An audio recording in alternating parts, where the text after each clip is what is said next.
Thank you, Biraj.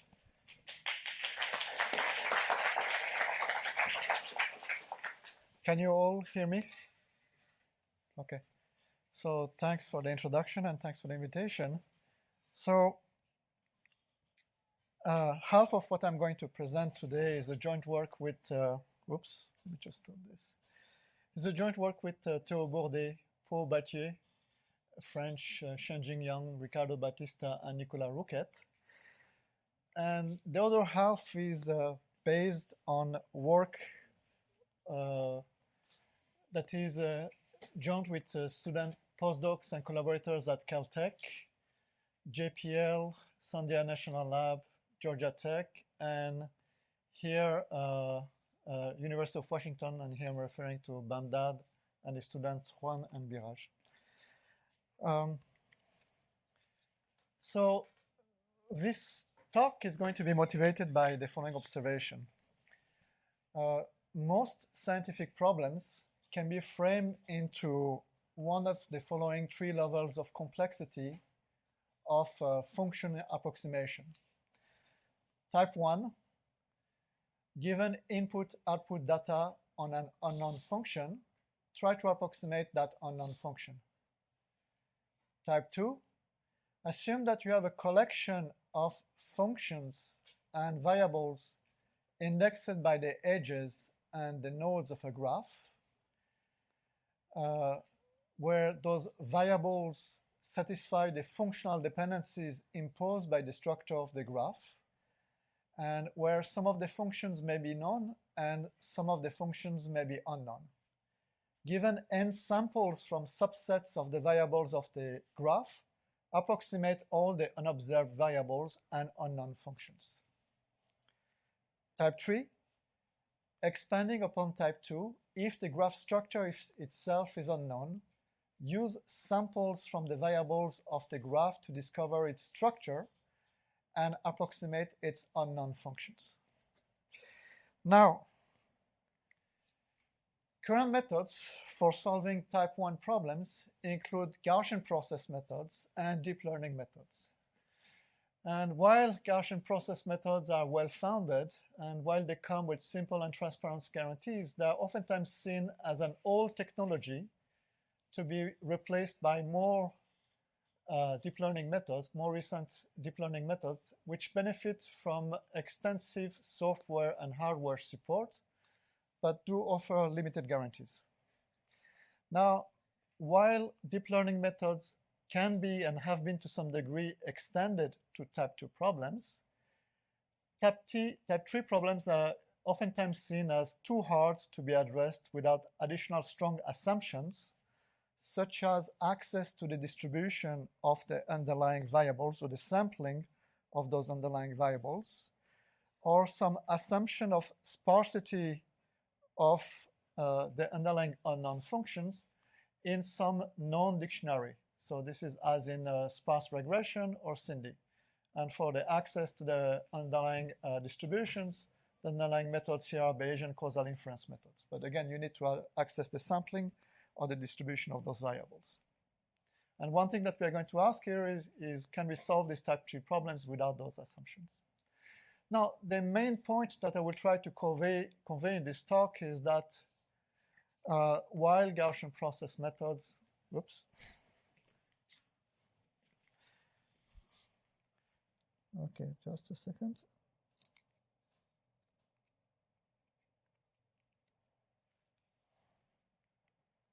So the main point that I will try to convey in this talk is that while Gaussian process methods are seen as an old technology limited to type 1 curve fitting, they can be generalized to type 2 and type 3 problems, all the while maintaining the simple and transparent guarantees of kernel methods.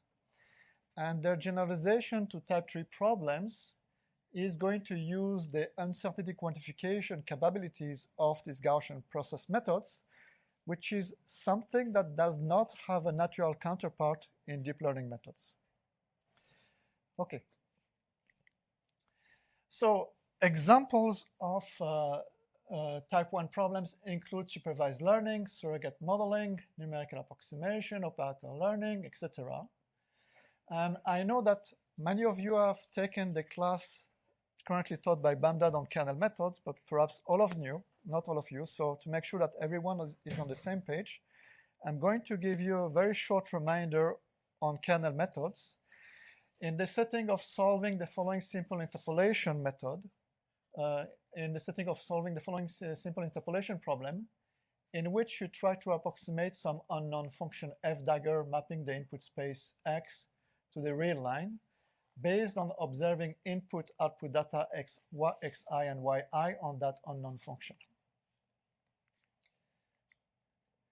Now, there are 4 equivalent ways of describing kernel-based solutions to this interpolation problem, and these 4 equivalent ways are based on the 4 equivalent ways of defining those underlying kernels.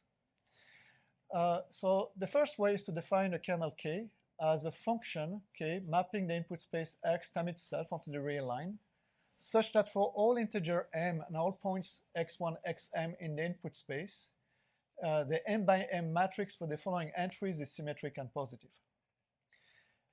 Equivalently, K is a kernel if there exists a Hilbert space F known as a feature space, and a map psi mapping X to F known as a feature map, such that Kx prime is the inner product in the space F between psi of X and psi of X prime. Equivalently, K is a kernel if there exists a Hilbert space H of functions f mapping this input space x to the real line, known as a reproducing kernel Hilbert space, such that f of x is equal to the inner product between f and the function defined by the kernel k supported at the point x. And the norm associated with this Hilbert space is known as the reproducing kernel Hilbert space norm defined by the kernel k, or RKHS norm defined by the kernel k, and we're going to write it like this. Now, equivalently, K is a kernel if you can see it as the covariance function of some underlying Gaussian process. What does it mean?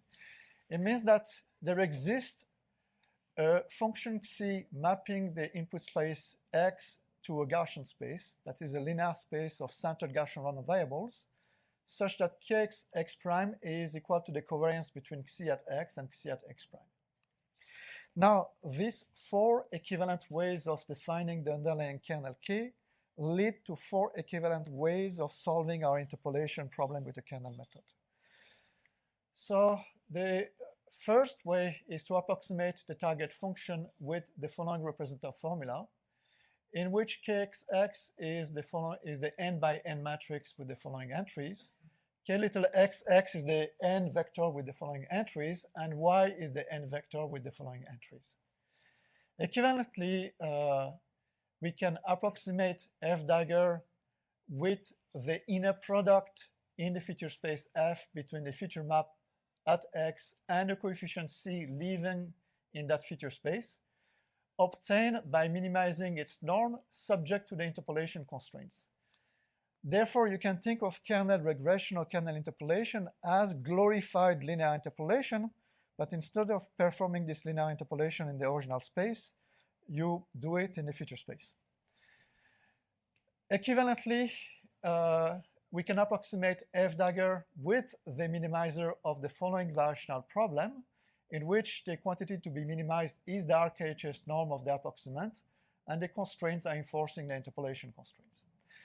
This approach is also known as optimal recovery in numerical approximation, where it can be traced back to the work of Micheli and Rivlin. Now, equivalently, we can approximate f dagger with the conditional expectation of the underlying Gaussian process with kernel K, condition on the interpolation constraints. And again, all these things are equivalent, so this RKHS norm also defines the kernel. Yes? Yes, you could actually get the whole posterior distribution, and we're going to use that for type 3 problems. We're going to use the uncertain quantification capabilities of the underlying GPs. But again, all these methods are equivalent, so they give you the same F. Those are just 4 different perspectives on exactly the same problem. Okay, now I'm going to present a formalization of type 2 problems, and I'm going to show you their general solution, and I will give you some examples of applications of type 2 problems. So again, assume that we are given a collection of variables and functions indexed by the nodes and edges of a graph. The idea is that those variables satisfy the functional dependencies imposed by the structure of the graph. Some of these functions may be unknown. I'm going to color them in red, and some of these functions may be known, and I'm going to color them in black. Now, given partial observations, oops. Okay, this thing is dying.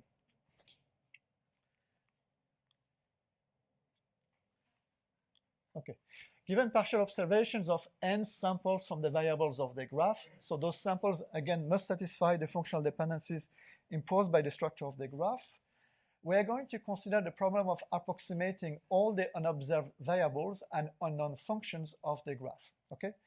So each sample is, for that particular example, a vector of dimension 6. Why? Because we have 6 variables. And if we have 3 samples and we look at those samples as rows of a given matrix, then we're going to end up with a matrix with 3 rows and 6 columns. 3 rows because we have 3 samples, 6 columns because we have 6 variables. Now, we are not observing all the variables of the graph in each sample, but only a subset of them. And this subset is highlighted in yellow here. So for instance, in sample 1, we're only observing these 3 variables. In sample 2, we're only observing these 2 variables. And in sample 3, we're only observing these 3 variables. Now, the proposed Gaussian process solution for all of these problems is to replace all the unknown functions by Gaussian processes and compute their map or MLE estimator given available data and given the constraints imposed by the structure of the graph. If you assume those Gaussian processes to be independent, this is equivalent to minimizing the sum of the RHS term squared of all the unknown functions, subject to the constraints on data and the structure of the graph being satisfied.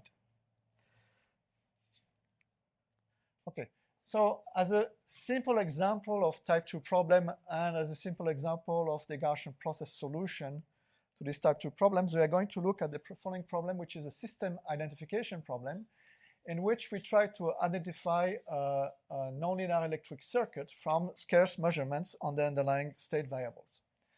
So this electric circuit is assumed to be nonlinear in the sense that the underlying resistance, capacitance, and inductances are assumed to be nonlinear functions of currents and voltage. We also assume that all the currents in the circuit and all the voltages in the circuit to be unknown functions of time. We run the circuit between time 0 and time 10, and at times Ts equals to S over 10 for S going from time 0 to 99. We observe a random subset of the values of the variables representing the state of the system. So for instance, we observe the voltage V1 at the following 7 points in time. Now, those are the actual measurements that we're going to make on this system. So they are quite scarce, meaning that you cannot recover any of those functions independently from the others by solving independent interpolation or regression problems. To identify them, you have to use the functional dependencies between these variables and these functions.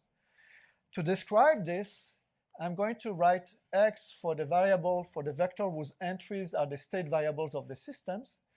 These state variables are not independent. They are related to each other through functional dependencies corresponding to the Kirchhoff laws for this nonlinear electric circuit.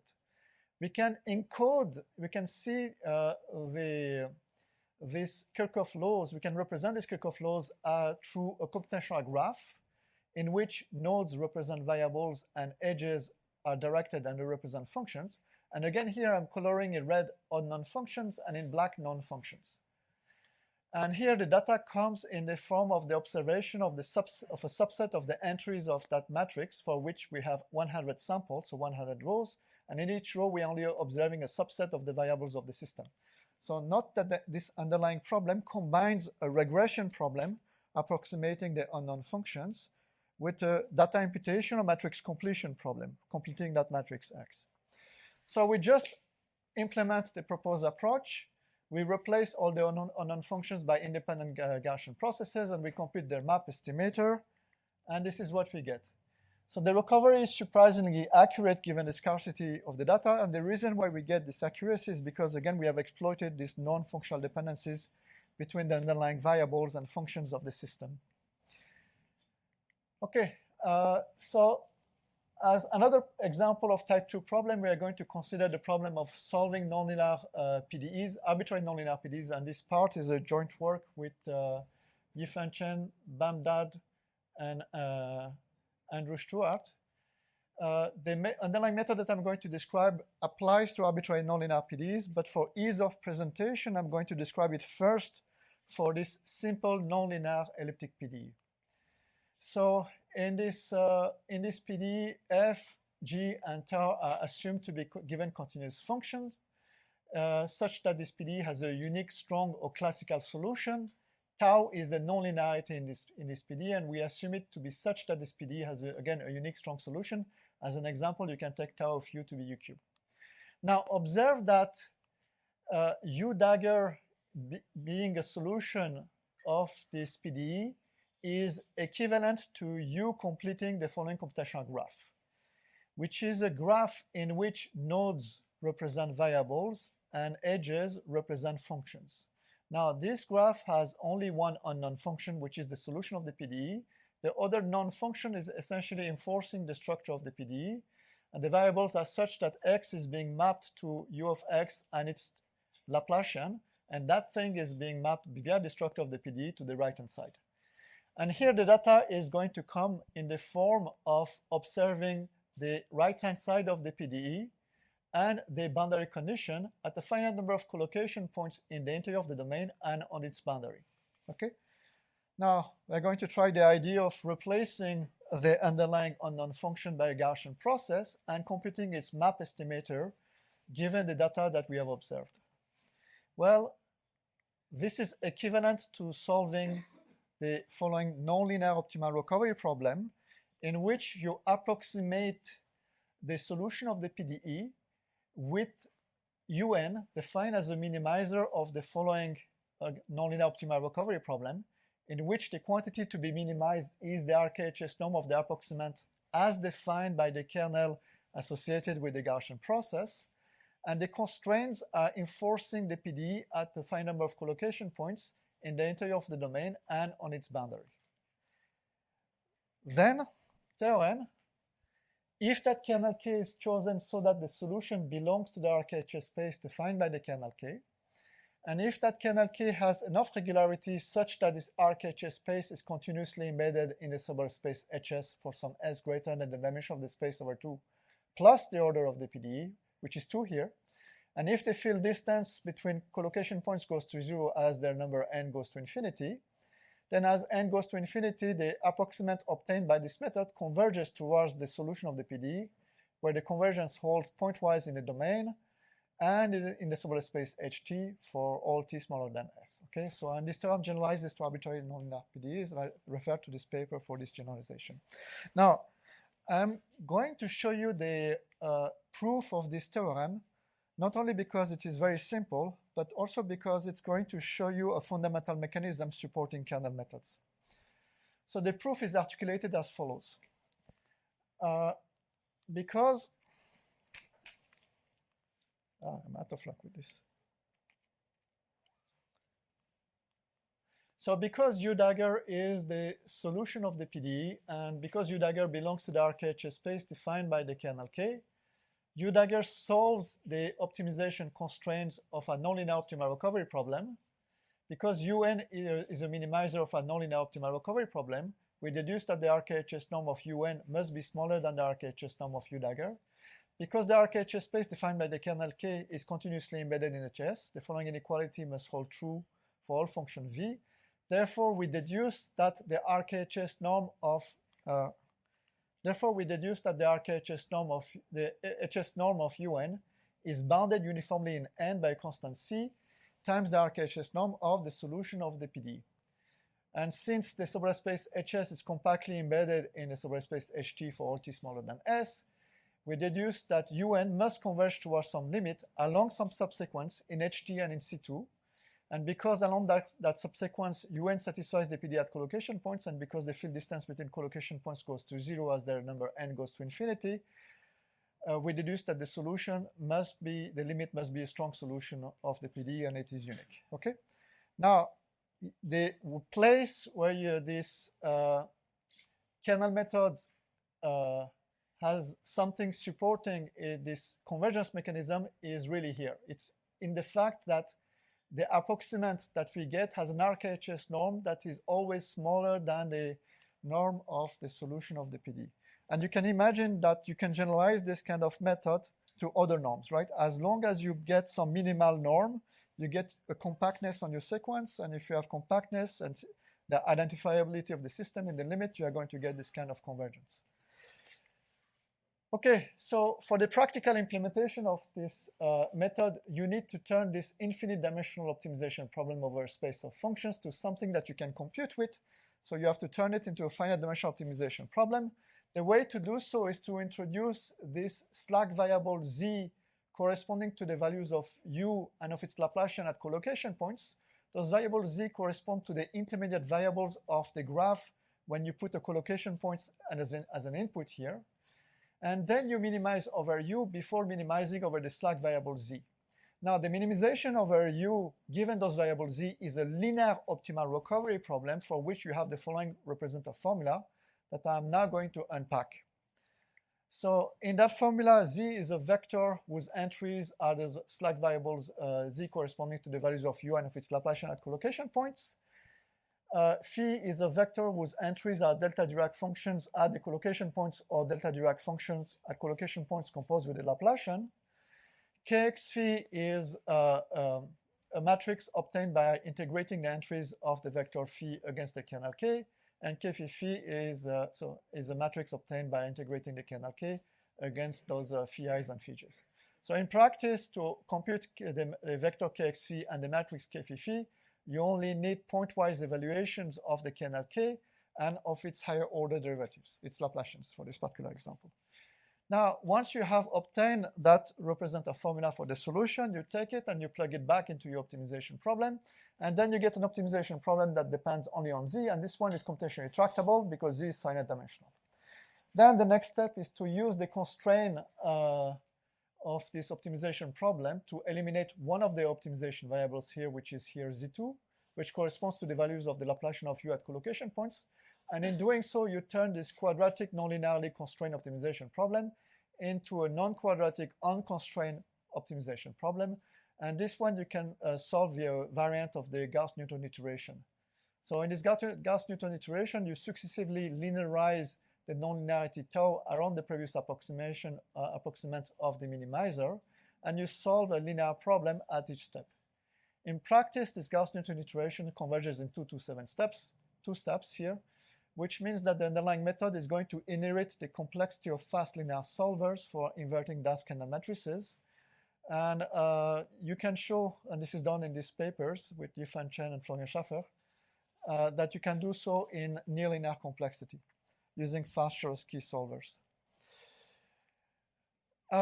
Okay, so now I'm going to show you a priori error estimates. And the point that I'm trying to make here is that if you use kernel methods for these type 2 problems, these kernel methods are going to inherit the very simple and transparent guarantees of Gaussian process methods. The underlying proofs are very simple. They are limited to 4 or 5 lines. And I'm going to show you this for getting a priori error estimates for solving arbitrary nonlinear PDEs. So in this particular example, P is our differential operator and B is our boundary operator. So this is our PDE written in general form.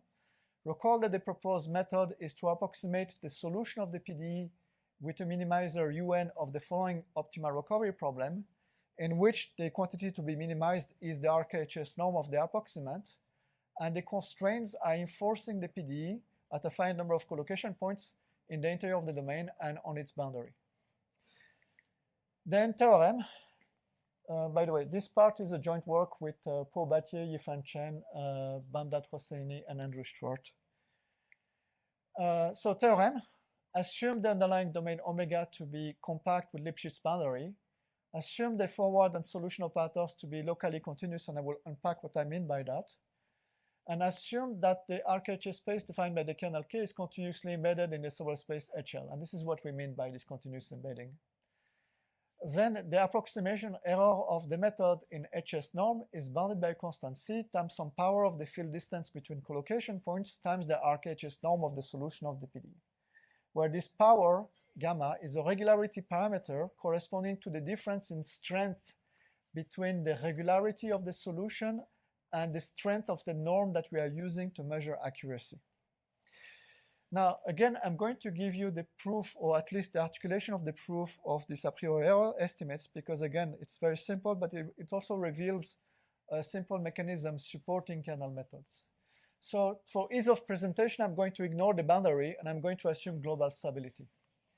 So because the solution operator is stable, we know that some one norm of the difference between the solution of the PDE and the approximate UN is bounded by a constant c times some two norm of the difference between P of U dagger and P of UN, where P is again our differential operator. Now, because U dagger and UN satisfy the PDE at collocation points, the difference between P of U dagger and P of UN at collocation points is 0. Therefore, if we use a sampling inequality, we get that this two norm of the difference between P of U dagger and P of UN is bounded by a constant c times some power of the field distance times some 3 norm of the difference between P of U dagger and P of UN, where this power gamma reflects the difference in strength between these 3 norms and these 2 norms.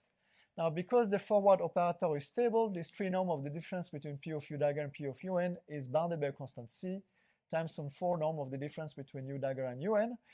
Now, because the arc-HS space defined by the kernel K is continuously embedded, if we use that, we get that this 4 norm of the difference between U dagger and UN is bounded by a constant c times the arc-HS norm of the difference between U dagger and UN.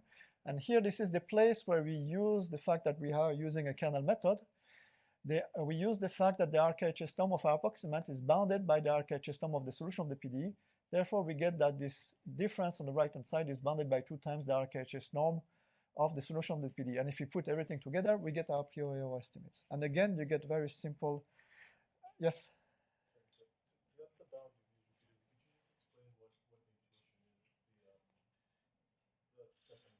The second bound? So this is like a Poincaré inequality. This one. So this comes from the fact that if you look at the way we get our solution, we get a solution to be as having minimal arc-HS norm subject to the PDE being satisfied only at collocation points, right? The solution satisfies the PDE not only at collocation points, but everywhere. So it must have a larger arc-HS norm. That's all we are doing. We're using an optimal recovery method. Now, optimal recovery methods have been developed in numerical approximation to answer questions such as, if you have an unknown function and you observe it at a finite number of points, what is your best guess in that function, of what that function could be, if you measure your loss using some kind of norm, convex norm? Well, there's a theorem in optimal recovery that tells you that the best guess is to minimize the norm of the approximate subject to the information that you have observed. And this is best in the minimax sense, using a loss, again, defined using that norm. Here we are using an arc-HS norm, but you could use an L1 norm or whatever, a Baron norm, and you will get the same type of results if you use other norms, if you have the same type of continuous embedding and underlying stability. So I mean, all these things, when I say transparent guarantees of kernel methods, those are also the transparent guarantees of optimal recovery methods. Those methods are equivalent, right? Optimal recovery, kernel method, Gaussian process, glorified linear regression, all these things are the same.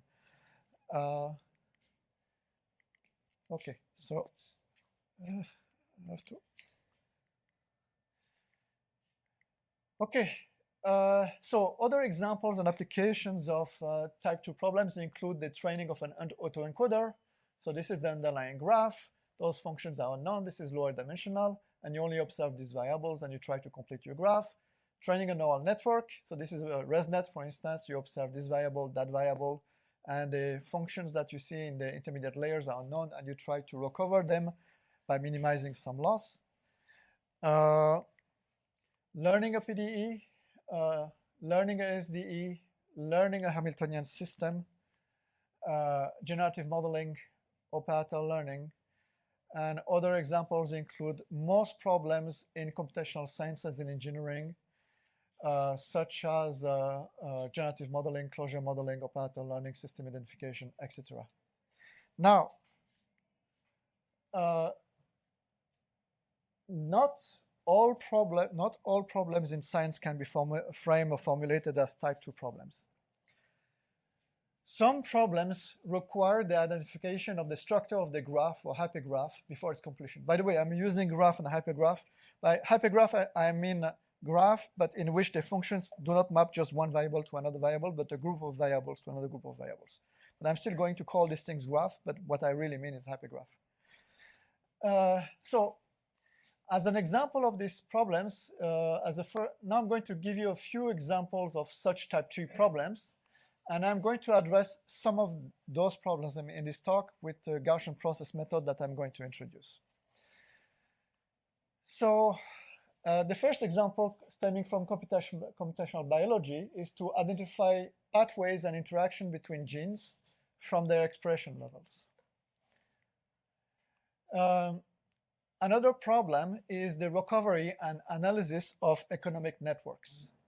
And here the problem is to discover functional dependencies between the economic markers of different agents, which is something useful for systemic risk analysis.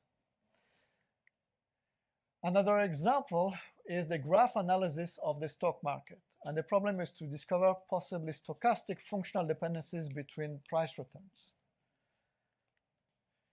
Another example is social network analysis. And here the problem is to discover functional dependencies between quantitative markers associated with each individual, which is a vector of numbers per individual, without necessarily having access to the list of friends if you have access to the Facebook account of someone.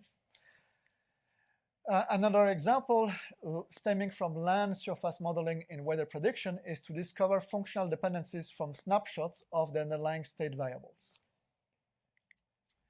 Okay, now I'm going to present the solution of these type 3 problems. And this part is a joint work with Théo Bourdet, Paul Battier-French, Shenjing Yang, Ricardo Batista, and Nicolas Rouquet. And for ease of presentation, I'm going to present you the underlying algorithm for this simple example in which, given n samples from the variables x1, x2, x6, we try to recover the functional dependencies between variables, or the structure of the graph, or hypergraph. Okay.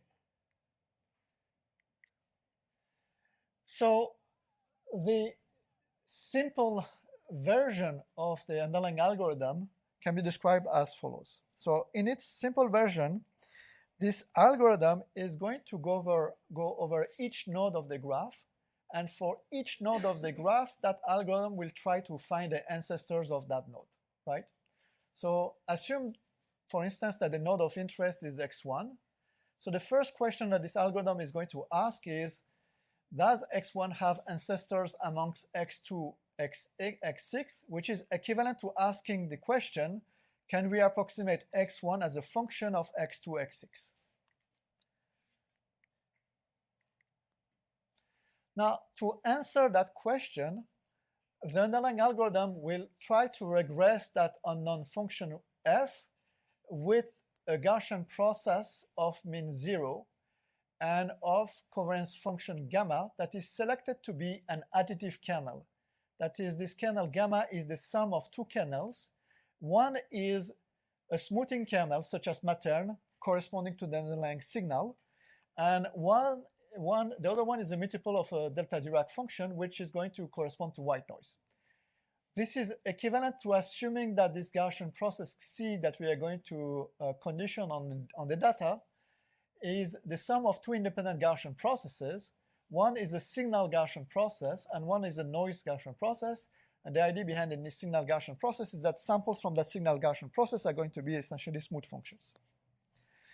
Okay, now this is equivalent to approximating this underlying function f with a minimizer of the following optimal recovery problem, in which x is the input data on f obtained from samples on x2, x6, and y is the output data on f obtained from samples on x1.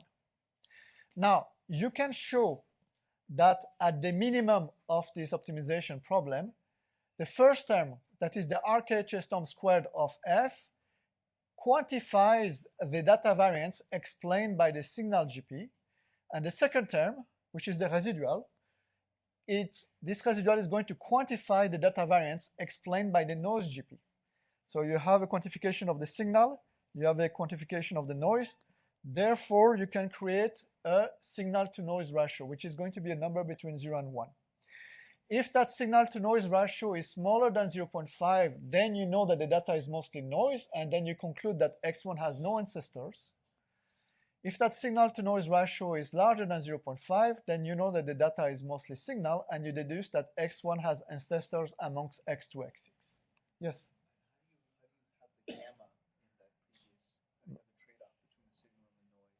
How do you select gamma? A very good question. I will answer it at the end of the talk. So this is the bit technical part, so ask me that question again, I will show you how to pick it. The short story is that you have to, if the underlying kernel is linear or quadratic, you look at the residual, and that residual tell you what gamma should be.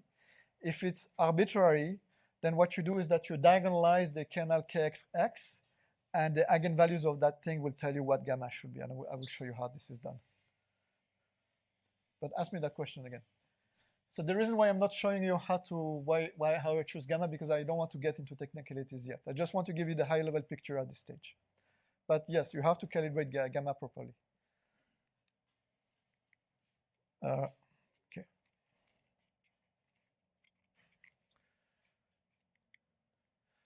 Okay, so this process can be repeated while taking the underlying signal kernel to be linear, quadratic, or fully nonlinear. This is what we mean by linear, quadratic, and fully linear, to identify this underlying function f as linear, quadratic, or fully nonlinear. So the idea is that you start this process with k being linear, and if your signal to noise ratio is larger than 0.5, you deduce that x1 has ancestors and f is linear. Otherwise, if the signal to noise ratio is below 0.5, then you try it with k quadratic, and if the signal to noise ratio is greater than 0.5, then you know that x1 has ancestors and the underlying f is quadratic. Otherwise, you try with k fully nonlinear, and if the signal to noise ratio is greater than 0.5, then you know that x1 has ancestors and f is nonlinear. Otherwise, you deduce that x1 has no ancestors. Okay.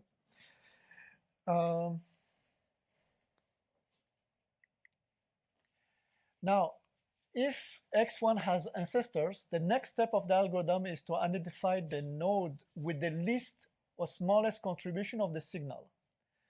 So now I'm going to describe that part, and for doing so, I'm going to assume that x1 has nonlinear ancestors, and the underlying kernel being selected for the signal kernel is the following one. So observe that this kernel is also additive. I can write it as the sum of two kernels, one that does not depend on x2, and one that is going to depend on x2. This implies that my underlying function f that I recover with this kernel method can be written as a sum of two functions, one that does not depend on x2 and one that depends on x2.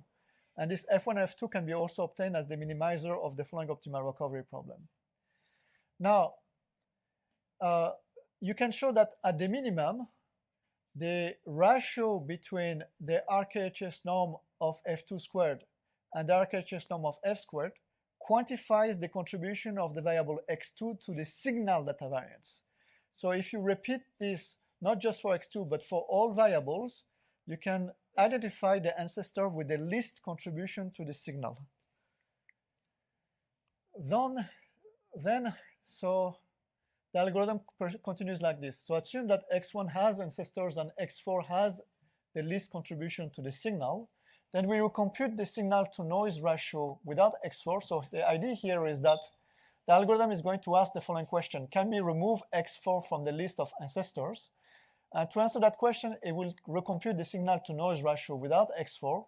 If that signal to noise ratio remains, if it drops below 0.5, then we should not remove x4. So therefore, it's going to keep x4 in the list of ancestors, and it produces the final list of ancestors as x2 to x4, x6.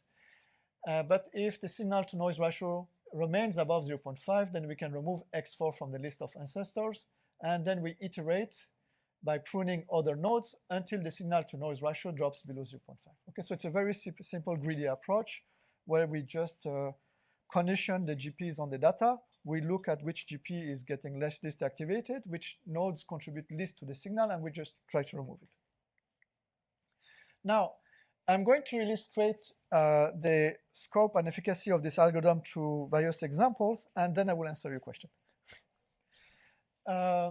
So in this example, we want to recover algebraic equations. We have 6 variables. We have 1,000 samples on those 6 variables. The variables W1 to W4 are sampled from a Gaussian distribution of mean 0 and variance 1, and x1 and x2 satisfy the following equations. Now, the algorithm ends up selecting the linear kernel, and this is the recovered graph. Okay, so it's exact, no big deal. In this example, we have 1,000 samples from 7 variables. W1 to W4 are still ID and 0, 1, and x1, x2, x3 satisfy the following equations. The algorithm selects the quadratic kernel and recovers the following graph. Again, it's exact, no big deal. In this example, we have 1,000 samples from 6 variables. W1, W4 are as before, and x1, x2 satisfy the following equations. So here the algorithm ends up selecting the fully nonlinear kernel, and this is the recovered graph, and again, it is exact, so no big deal. Now, in this example, we have 1,000 samples from 7 variables. W1 to W4 are ID and 0, 1. X1, X2, X3 satisfy the following equations. And to our surprise here, the algorithm selected the quadratic kernel and made an exact recovery with the quadratic kernel. And this was a surprise to us because the underlying equations are cubic, so we were expecting the algorithm to select the nonlinear kernel. But surprisingly, you can actually unpack those equations, and by unpacking those equations, you can create quadratic dependencies between all these variables. And this was a surprise that the algorithm could do that. In this other example concerns the hydrogenation of ethylene into ethane, and the problem is to recover chemical reaction, the underlying chemical reaction network from snapshots of concentrations and their time derivatives. This is the recovered graph, and again, it is exact. This other example is the Fermi-Pasta-Ulam-Tsingou problem. So in this example, we have m masses with positions xi satisfying the following system of ODEs with the following boundary conditions. The system of ODE is nonlinear because we have a nonlinearity alpha that we take to be x squared. The variables of the system are xi, their time derivatives, and their acceleration, so the velocities and accelerations. We take 1,000 snapshots of a given trajectory, and we try to recover the underlying functional dependencies between variables. This is the recovered graph. This is the full graph, and it is actually accurate. But here we are including the underlying velocities, which is why it looks cluttered. Now, if you remove the velocities from that graph, this is what you recover. And what you see is that it is accurate, and the dependencies are always the simplest and clearest possible. And it is remarkably accurate given the nonlinear nature of the model. So it actually matches exactly the original expectation, the original equations, except for the particles at the boundary for which we recover equivalent equations, right? So there is a non-identifiability in the system, and sometimes you end up recovering equivalent equations. So what you're really recovering are not the equations themselves, but the manifold in which the data is living in, or the manifold that is described by those equations. Now, if you plot the noise to signal ratio as a function of number of ancestors of a given node, so this is the noise to signal ratio as a function of the number of ancestors of the acceleration of particle number 7. What you will see is that this noise to signal ratio will have some kind of phase transition when you try to remove a node that should be in the list of ancestors. That noise to signal ratio will jump. This is quite clear if you plot the increment or the increase in noise to signal ratio as a function of the number of ancestors. You see a sharp spike. And in fact, the advanced version of the algorithm does not use the threshold on noise to signal ratio. It just looks at these increments in noise to signal ratio as a function of the number of ancestors, and it just tries to identify where the spike is. And it cuts for that example, the spike is at the correct location. Now, this other example is comes from a real data set. So this is the Google COVID-19 open data set for France. So in that data set, we have 31 variables observed over n days. N is 500 here. And the underlying variables are variables such as new infected, cumulative deceased, number of admitted patients, number of intensive care, number of vaccinated, and indicators of the government response such as school closures, lockdowns, etc. And the problem is to identify the dependencies between these variables. This is the entire graph. It is actually highly clustered. I'm going to show you one of the clusters in that graph. This is the cluster obtained as the ancestors of school closing, and it's also showing the relations between these ancestors. What this cluster is essentially showing is that except for mask mandates that were more akin to noise and were nearly on the edge of being detected as noise, all these other restrictions imposed by the government in France were akin to all or nothing. All were imposed at once, or nothing were imposed at once. That's why you see this big cluster.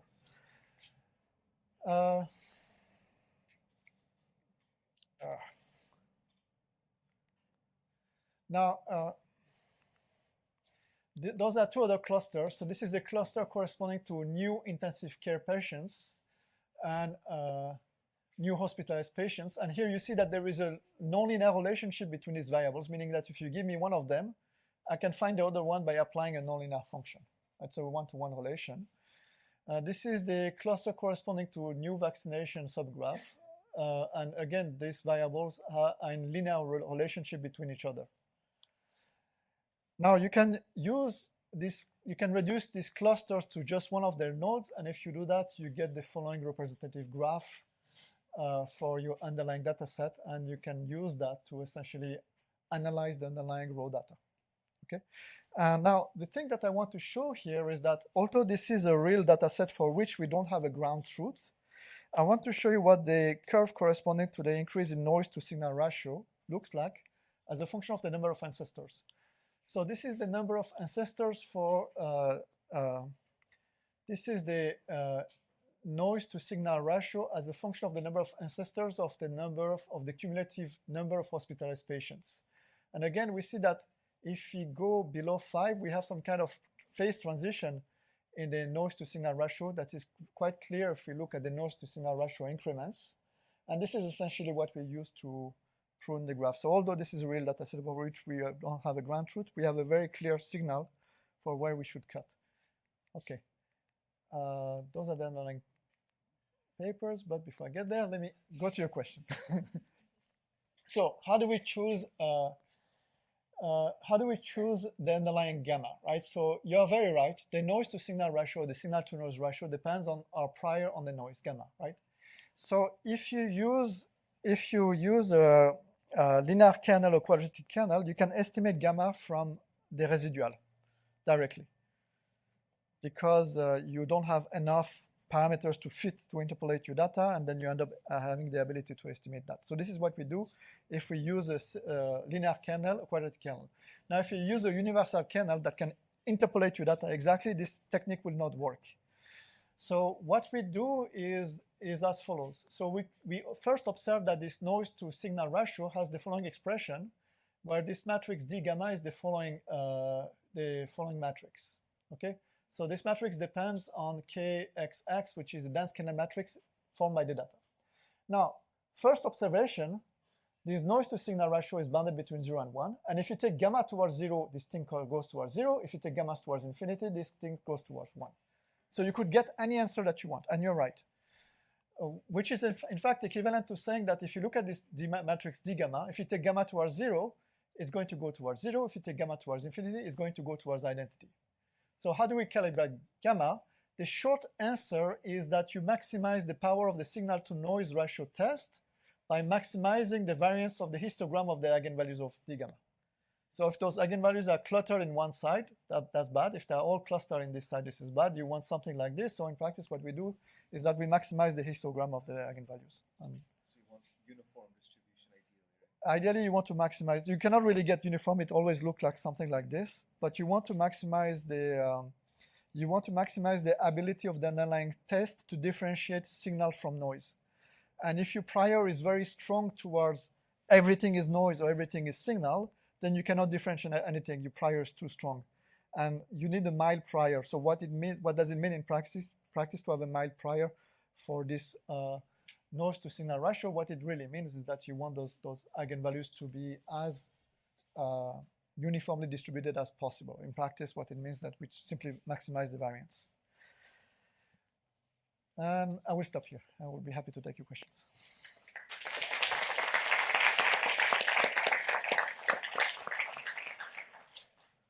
So, does anyone have questions for the speaker? I guess I have two questions. One, I think it's pretty short, and one might be a little bit longer. So back to the learning PEs. I noticed that you went from, this is a simple question. You had your product, you replaced Z2 and you reformulated it in terms of G1. You had your product K55. It's here?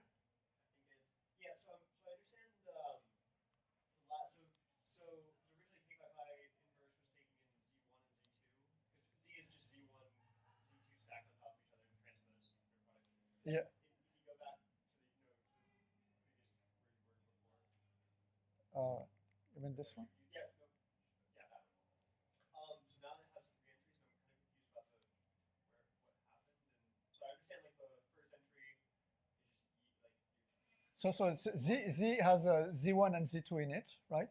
yeah, Z1 is still here, yeah, but Z2, to find Z2, you just use this equation that gives you Z2 as a function of f and tau, right. and That's the last one, and you put it in there.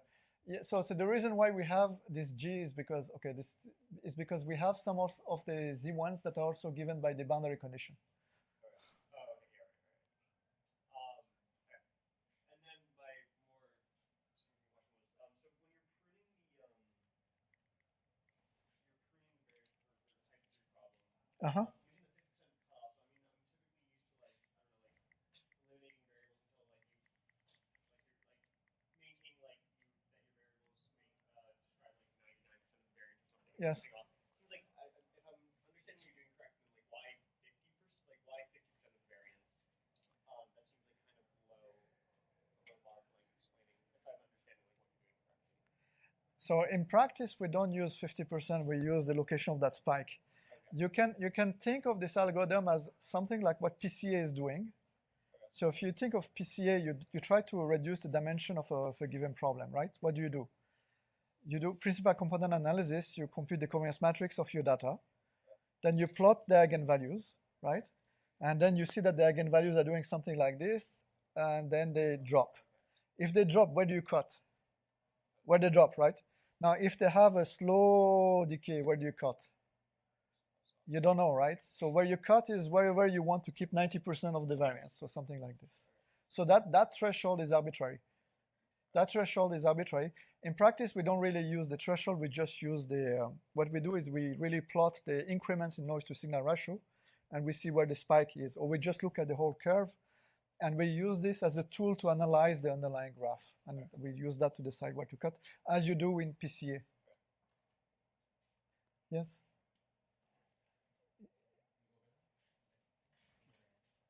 Yeah, it's just a general question. Great talk and sort of very Thank you. illuminating. So the examples at the end, you sort of tease this idea of applying this to a biological system where, you know, the challenges are, you know, you have many variables and maybe you have limited observations. And the examples you've shown, you kind of don't have that problem. You have fewer variables and you have lots of observations.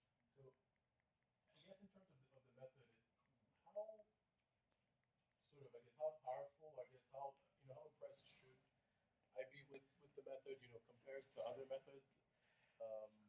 Why should you use this method? Yeah, pretty much, yeah. So there are other methods, right? So first, this method is not a causal inference method, okay? So let me tell you, so why?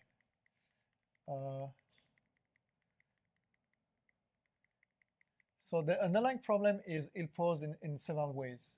So for instance, assume that you observe data on X and Y, and you're trying to find if x should be going to y or y should be going to x. Now you have methods such as causal inference methods that allow you to do that. But to do that, they assume that you have access to the sampling of the data or to the distribution of the data. So we are not making this assumption here. We just assume that we are given data, and this data may not be randomized. So you may want to use this kind of methods in this situation where you don't have access to the sampling or the distribution of the data. But again, what you are going to identify is not causality, right? So for instance, if the relationship between these variables,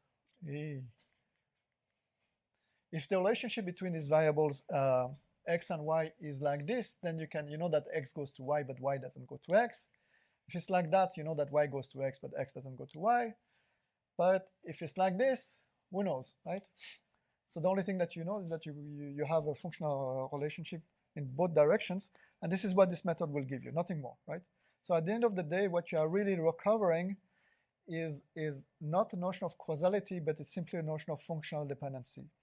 You can think of this method as a generalization of row echelon form reduction of linear systems to nonlinear systems. I don't know if you are familiar. So in high school, you typically learn, you are given linear systems that look like this, right? And you are taught that if you have a system that looks like this, you can simplify it by declaring some of the variables to be free and some of the variables to be dependent, and then you can write dependent variables as a function of the linear function of the free variables. So this is called row echelon form reduction, right? Now, this row echelon form reduction of an affine system has an arbitrary element in it, which is the selection of which variables you declare to be free and which variables you declare to be dependent. So this is essentially saying that what this underlying method are recovering are not these causalities, but the manifold described by the data. And what we are doing here is simply a generalization of this row echelon form reduction of an affine system to a nonlinear system via kernelization. So you can imagine that if you can do it for an affine system, you can also do it for a system where you add variables to a feature map. So instead of you looking at the variables x1, x2, and x3, you can add extra variables, and then you can do the same thing with the enhanced system via feature map. And if you can do it with a finite dimensional feature map, you can do it with an infinite dimensional feature map, and you end up discovering the method that I just described. Yes? Thanks very much. It's a really great talk. And then Thank you. For the COVID data set, indeed, like all the mandates together are correlated, but it's hard to tease them apart. It totally makes sense to me. There was such a big jump in complexity, I feel like, from the examples you were showing for the COVID data set. I was wondering if you have simulated examples as the amount of noise increases in the observations, how does the ability of the method to identify the relationships in the kernels decay? We have not done that, but eventually, if the signal gets too weak, you will not be able to recover the signal. It is really like PCA at the end of the day, right? The graph or hypergraph that you recover is a function of the threshold that you give yourself in how much variance you want to explain. If you try to explain the whole variance of your data and your data is noisy, then you're going to say that everything is connected with everyone. The question is, can you retain, 90% of the variance that you have and still explain all the functional dependencies with a graph that is as sparse as possible?